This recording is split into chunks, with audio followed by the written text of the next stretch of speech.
क्या कभी आपने सुना है, एक बहन अपने भाई को राखी बांधने के लिए मौत से लड़ गई। एक ऐसा रिश्ता जिसे तोड़ने की हिम्मत खुद यमराज ने भी नहीं की। आज सुनिए रक्षाबंधन की एक ऐसी अनसुनी कथा जो आपके दिल को छू जाएगी। नमस्कार दोस्तों, महादेव की कृपा से आज मैं आपको सुनाने जा रहा हूँ रक्षाबंधन के महत्व को बताने वाली एक अद्भुत कथा। बहुत समय पहले काशी के एक छोटे से गांव में गौरी नाम की एक युवती रहती थी। माता पिता का साया बचपन में ही छूट गया था। उसका एकमात्र सहारा था उसका छोटा भाई कृष्णा। माँ बाप तो थे नहीं, गौरी ही उसके लिए माँ भी थी, बहन भी और पिता भी। बड़ी कठिन परिस्थितियों में उसने अपने भाई का पालन पोषण करके उसे बड़ा किया था। कुछ दिन बाद रक्षाबंधन का त्योहार आने वाला था। गौरी कई दिनों से अपने भाई के लिए अपने हाथों से एक सुंदर राखी बना रही थी। लाल और पीले रंग का धागा था, बीच में चांदी का छोटा सा मोती था। वह सोचती, जब ये उसे कृष्णा की कलाई पर बांधेगी तो उसकी यह राखी कृष्णा को सारी उम्र सुरक्षित रखेगी। इसी उम्मीद से वह यह राखी तैयार कर रही थी। लेकिन राखी से एक दिन पहले गांव में अचानक कोलाहल मच गया। गांव के लोग चिल्लाते हुए गौरी के पास दौड़कर पहुंचे। घबराते हुए गौरी से कहा, कृष्णा को सांप ने डस लिया है, अब वह नहीं रहा। गौरी ने जैसे ही सुना, उसके पैरों तले जमीन खिसक गई। वह बेहोश होकर गिर पड़ी। होश में आई तो उसके चेहरे पर आंसू नहीं, आग थी। गौरी बिना देर किए कृष्णा के पास पहुंची, उसके शरीर को देखा, उसकी सूनी कलाई पर नजर डाली और उसी समय एक फैसला लिया।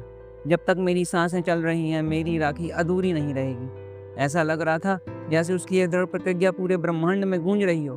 अचानक मौसम बदल गया। आसमान में काले बादल छाने लगे, पानी बरसने लगा, तेज आंधी चलने लगी। गौरी गांव के मंदिर की ओर दौड़ी, हाथ में राखी कसकर पकड़े हुए थी। गांव के बाहर यमराज का एक प्राचीन मंदिर था। गौरी वहां पहुंची और घंटों तक दीपक जलाकर यमराज से अपने भाई कृष्णा के लिए प्रार्थना करती रही। उसकी आवाज कांप रही थी, पर इरादा अटल था। अपनी कांपती आवाज से वह यमराज की मूर्ति के सामने बोली, हे धर्मराज, मैं अपने भाई को वापस चाहती हूँ। आप चाहें तो मेरी सांसें ले लीजिए, लेकिन उसकी राखी अधूरी नहीं रहनी चाहिए। गौरी बिना कुछ खाए पिए बस बेसुध होकर यमराज से वहां प्रार्थना करती रही। रात गहरी हो चली थी। मंदिर में बस दिए की लौ और गौरी का संकल्प जल रहा था। कहते हैं आधी रात को गौरी के सामने तेज प्रकाश फैला। यमराज स्वयं वहां प्रकट हुए। उन्होंने कहा, गौरी, जो चला गया वह लौट नहीं सकता, है संसार का नियम है। गौरी ने कहा, तो नियम बदल दीजिए। रक्षाबंधन के धागे से बड़ा कोई नियम नहीं है। यमराज उसकी निष्ठा से विचलित हो गए। उन्होंने कहा, कल सूरज की पहली किरण के साथ तुम्हारा भाई तुम्हारे सामने होगा, लेकिन याद रखो, अब उसका जीवन तुम्हारे जीवन से बंधा होगा। अगर तुम्हारी सांसें थम गईं तो उसकी भी रुक जाएंगी। गौरी घर लौटी, रात भर अपने भाई को याद करती रही। सुबह जब गौरी ने घर का दरवाजा खोला तो सामने कृष्णा खड़ा था, मुस्कुराता हुआ, जैसे गहरी नींद से जागा हो। गौरी ने अपने कांपते हाथों से उसकी कलाई पर राखी बांधी और धीरे से कहा, अब तू सिर्फ मेरा भाई नहीं, मेरी सांसों का हिस्सा भी है। और उस दिन से गांव में एक मान्यता बन गई, जिस राखी में बहन का विश्वास और प्रेम हो, वह मौत को भी रोक सकती है।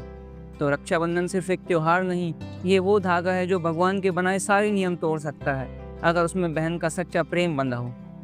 तो अगर मेरी यह कहानी आपके दिल को छू गई हो तो एक लाइक जरूर दीजिए, कहानी को शेयर करिए। अगर आप भी अपनी बहन से सच्चा प्यार करते हो तो कमेंट्स में जय महादेव जरूर लिखिए। मेरे चैनल कथा भाव और एक कहानी को सब्सक्राइब करना मत भूलिए। जय महादेव। धन्यवाद।